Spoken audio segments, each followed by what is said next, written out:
In the early 2010s, there was a subgenre of movies that began popping up that I've always been interested in. It's not a genre in the same way a comedy or western is a genre. It's something else. More of a category that Disney accidentally created. It's something I like to call the failed next big thing. These are movies that Disney dumped a lot of money and advertising into in order to start a new film franchise. And with most of these films, it was trying to recapture the magic and success that the Pirates of the Caribbean's films captured. Think of 2012's John Carter, or 2015's Tomorrowland, or 2010's Prince of Persia. There's tons of these films that were pushed everywhere in the hopes that they would catch on, but when audiences didn't react, they were tossed away, never to be thought of again. At one point, Disney was trying everything in their power to make these films happen, but once they failed, they tried everything in their power to make us forget. First film I want to talk about in this subgenre could be the figurehead for this idea, and it's 2013's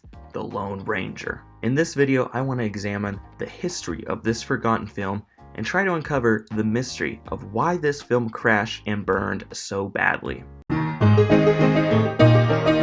It seems like since the beginning of the production of 2013's Lone Ranger movie, it was cursed. Let's take it back to the very beginning of the character and see the timeline. The character of Lone Ranger is a very old one.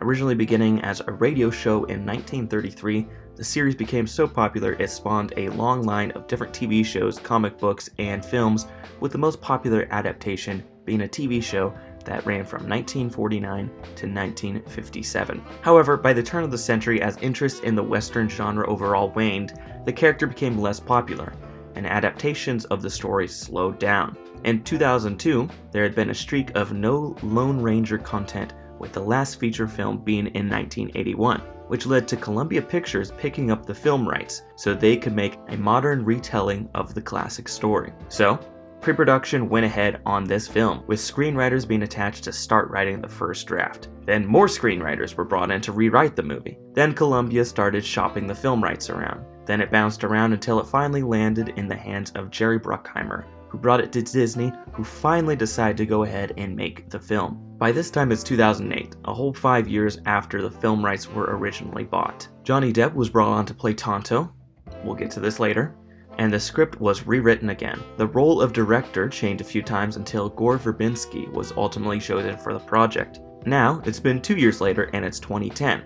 Now the film is finally ready to go into production the next year. However, production is pushed back due to budgetary concerns because by this point, the budget had ballooned to a whopping $200 million. The filmmakers take the time to adjust the budget, with many of the leads such as Depp, Bruckheimer, and Verbinski taking pay cuts, and now they're finally ready to go into production again. The film went into production for real this time in 2012, with a May 13th, 2013 release date. Pre-production wasn't the only stage of this film that would run into troubles, however, as during actual production, this film ran into even more roadblocks. According to an article by Variety, quote, "Then, the shoot itself was hit with delays caused by rain and snowstorms, wildfires, 70-mile-per-hour winds, 100-degree plus temperatures, an outbreak of chickenpox among the crew, and the death of a stuntman. This led to leading man/cannibal, Armie Hammer, to joke on Jay Leno that the shoot was cursed, and yeah, I agree. Due to all these problems, the budget for the film skyrocketed again,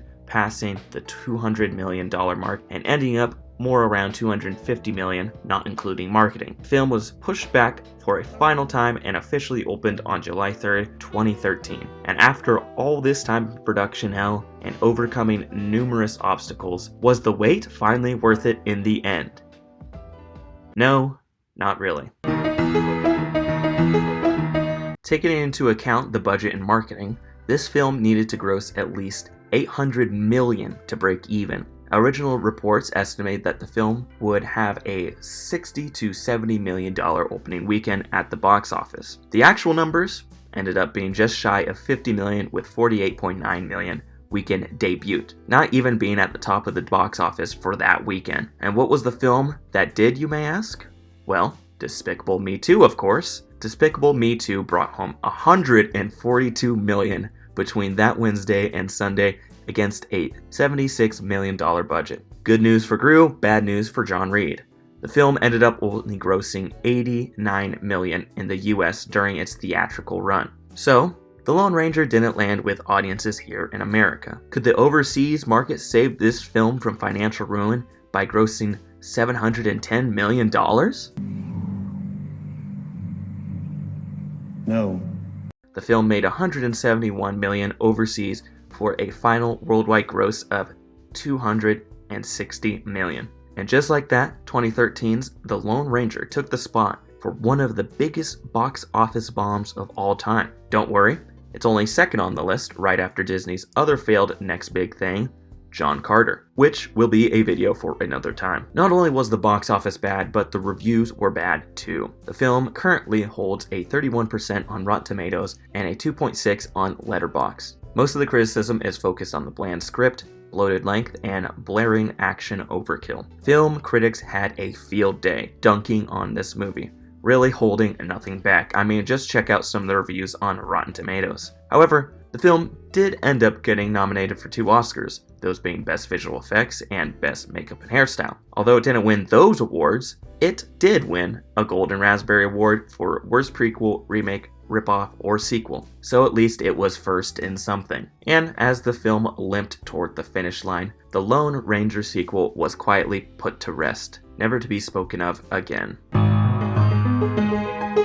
So, after all of this, it really begs the question of what went wrong. You can't place it all on just one thing, but rather a whole storm of problems that ended up resulting in a poor turnout. The first mistake was probably the casting of Johnny Depp as Tonto. There's a lot of controversy surrounding this casting because Depp is obviously not Native American, and it hasn't been confirmed if he even has Native American ancestry. Filmmakers tried to make it work, hiring a Comanche advisor to help out on set, receiving blessings of other tribes through ceremonies during filming, and focusing much of the story on Tonto's life as a Native American. Additionally, casting Armie Hammer as the lead was a mistake, as he is a huge weirdo. Even though it wasn't public knowledge at the time, with the stuff that has come out recently about him, it has tainted this film's image even more. Definitely a cursed movie. Another factor of this film's failure was the behind-the-scenes troubles that dominated the news headlines during the production of this film. When a film changes directors, writers, and studios several times over the course of 10 years,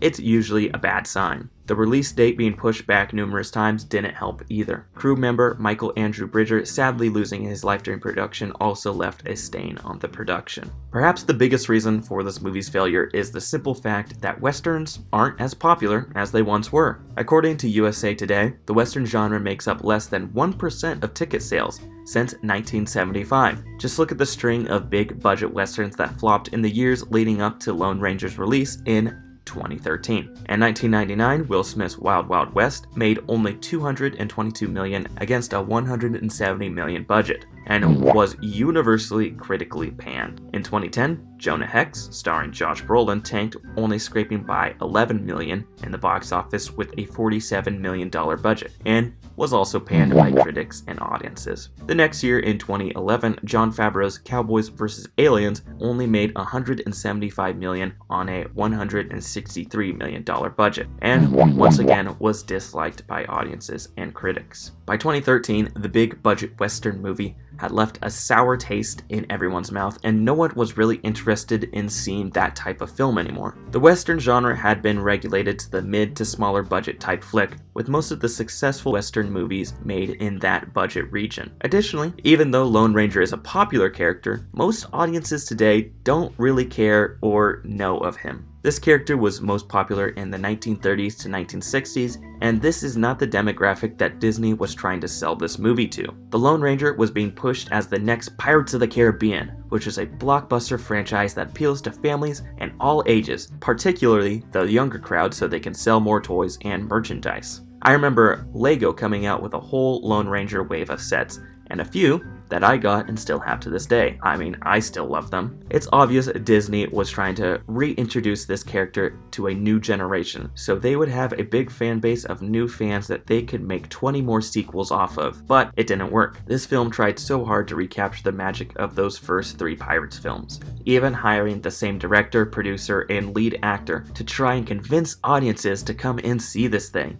Even though the film made over $200 million, it was enough since the budget was so massive. Smaller budget westerns that came out during this time, like the Coen brothers' True Grit for example, which came out in 2010, were able to make some money because their budgets weren't so massive. In fact, True Grit only made $10 million less than The Lone Ranger at the box office, but its budget was way smaller at only $35 million. All this, paired with the poor reviews from fans and critics, meant that The Lone Ranger underperformed at the box office.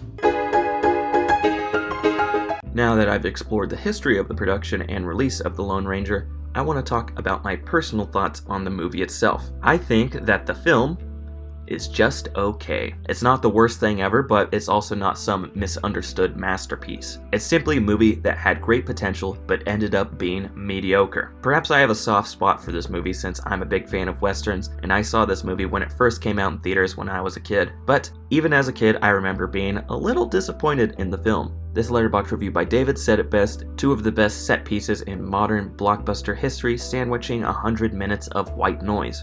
I'll take it. I agree with most of the criticism of this film. The first act is pretty good, and the third act is amazing. But the second act? This is... What? This is boring. This movie feels way too bloated in the middle and overcomplicated for no reason. There's no reason for this film to be 2.5 hours long. They honestly could have tightened the script up a little bit and made it a breezy 2 hours.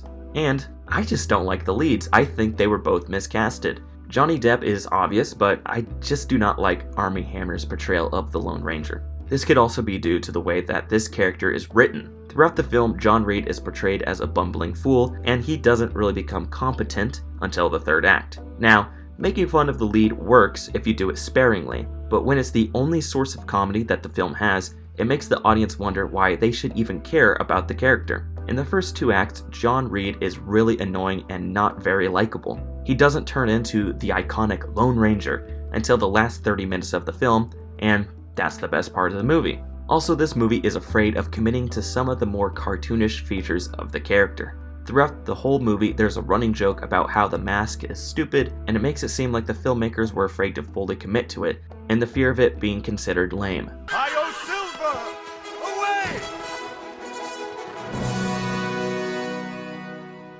Don't ever do that again.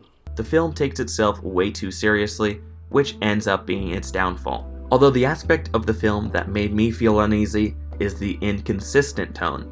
There are some heavy themes in this movie with very dark scenes that are sandwiched in between over-the-top action and goofy comedy. There's a quote from Quentin Tarantino about the movie that perfectly captures what I'm trying to say. Quote, "I still have a problem with the film. I like Tonto's backstory, the idea that his tribe got slaughtered because of him. That's a real comic book thing. But the slaughter of the tribe by gunfire from the cavalry, it left a bitter taste in my mouth. The Indians have really been victims of genocide, so slaughtering them again in an entertaining movie, Buster Keaton style, that ruined the fun a bit for me. I simply found it ugly. Making fun of this when America really did it, it bothered me. That doesn't stop it from being a good film, but they could have done without that. For a movie intended for families to enjoy at the theater, I don't think they should have included the real-world history of the genocide of the Native Americans, especially for the tone that this movie was going for. It's as simple as that. The Lone Ranger was doomed from the start. At every step in production, bad choices were made, which eventually led Disney to create one of their worst box office bombs ever. And since then, Disney has secretly tried to hide the failure. I couldn't even watch this movie on Disney+, I had to rent it off Amazon. It was set up to be the next big thing, but failed miserably. Overall, it's a mediocre movie that tried too hard to be something it wasn't. So that's the story of 2013's Lone Ranger. Have you seen the movie? What are your thoughts on the film? Let me know in the comments below. This has been Tom from Eisenhower Productions, and thank you so much for watching. I'll see you next week.